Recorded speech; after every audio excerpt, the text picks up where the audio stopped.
अस्सलाम वालेकुम। तुसीं वेख रहे हो ਇੱਥੇ ਰੱਖ ਨਿਊਜ਼ ਤੇ ਮੈਂ ਆ ਮੁਹੰਮਦ ਸਾਦ। ਕੌਮੀ ਅਸੈਂਬਲੀ ਵਿੱਚ ਹੁੱਲੜਬਾਜ਼ੀ ਤੇ ਹੰਗਾਮਾ। ਇਲੈਕਸ਼ਨ ਐਕਟ ਸੋਧ ਮਤਾ ਬਹੁਮਤ ਨਾਲ ਪਾਸ। ਕੌਮੀ ਅਸੈਂਬਲੀ ਵਿੱਚ ਵਿਰੋਧੀ ਧਿਰ ਦੇ ਖਪਰੋਲੇ ਦੇ ਦੌਰਾਨ ਇਲੈਕਸ਼ਨ ਐਕਟ ਸੋਧ ਮਤਾ ਬਹੁਮਤ ਨਾਲ ਮਨਜ਼ੂਰ ਕਰ ਲਿਆ ਗਿਆ। ਕੌਮੀ ਅਸੈਂਬਲੀ ਦਾ ਇਜਲਾਸ ਸਪੀਕਰ ਕੌਮੀ ਅਸੈਂਬਲੀ ਅਯਾਜ਼ ਸਾਦਕ ਦੀ ਸਦਾਰਤ ਵਿੱਚ ਸ਼ੁਰੂ ਕੀਤਾ ਗਿਆ। ਵਿਰੋਧੀ ਧਿਰ ਦੇ ਮੈਂਬਰਾਂ ਨੇ ਇਸ ਬਿੱਲ ਦੀ ਡਾਢੀ ਮੁਖਾਲਫਤ ਕੀਤੀ। ਵਿਰੋਧੀ ਧਿਰ ਦੇ ਮੈਂਬਰ ਆਪਣੀਆਂ ਕੁਰਸੀਆਂ ਉੱਤੇ ਖਲੋ ਕੇ ਦੁਆਈ ਰੋਲਾ ਪਾਉਣ ਲੱਗ ਪਏ ਤੇ ਸਰਕਾਰ ਦੇ ਖਿਲਾਫ ਨਾਰੇ ਮਾਰਨ ਲੱਗ ਪਏ, ਜੋ ਕਿ ਹੌਲੀ ਹੌਲੀ ਸਪੀਕਰ ਦੇ ਬਿਲਕੁਲ ਮੂਹਰੇ ਆਣ ਖਲੋ ਕੇ ਤੇ ਸੋਧ ਬਿੱਲ ਨਾ ਮਨਜ਼ੂਰ ਦੇ ਨਾਰੇ ਵੀ ਲਾਉਣ ਲੱਗ ਪਏ।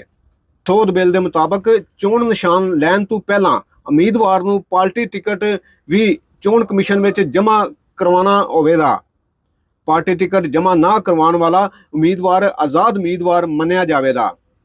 ਮਿੱਥੀ ਗਈ ਮੁੱਦਤ ਵਿੱਚ ਉਚੇਚੀਆਂ ਸੀਟਾਂ ਦੀ ਸੂਚੀ ਲਿਸਟ ਜਮ੍ਹਾਂ ਨਾ ਕਰਾਉਣ ਦੀ ਸੂਰਤ ਵਿੱਚ ਸਿਆਸੀ ਜਮਾਤ ਉਚੇਚੀਆਂ ਸੀਟਾਂ ਦੀ ਹੱਕਦਾਰ ਨਹੀਂ ਹੋਵੇਗੀ।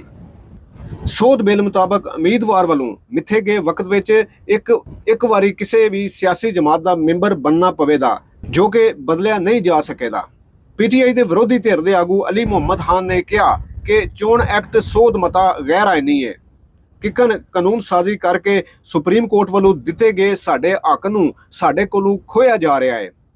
ਅਲੀ ਮੁਹੰਮਦ ਖਾਨ ਦਾ ਕਹਿਣਾ ਸੀ ਕਿ ਉਚੇਚੀਆਂ ਸੀਟਾਂ ਦਾ ਹੱਕ ਸਾਨੂੰ ਸੁਪਰੀਮ ਕੋਰਟ ਕੋਲੋਂ ਲੱਭਿਆ ਹੈ।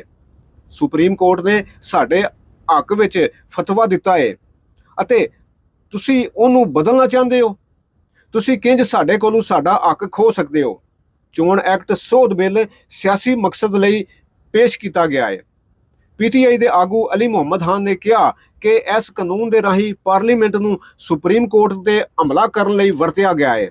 ਅਸੀਂ ਇਸ ਕਾਨੂੰਨ ਸਾਜ਼ੀ ਦੇ ਖਿਲਾਫ ਸੁਪਰੀਮ ਕੋਰਟ ਜਾਵਾਂਗੇ।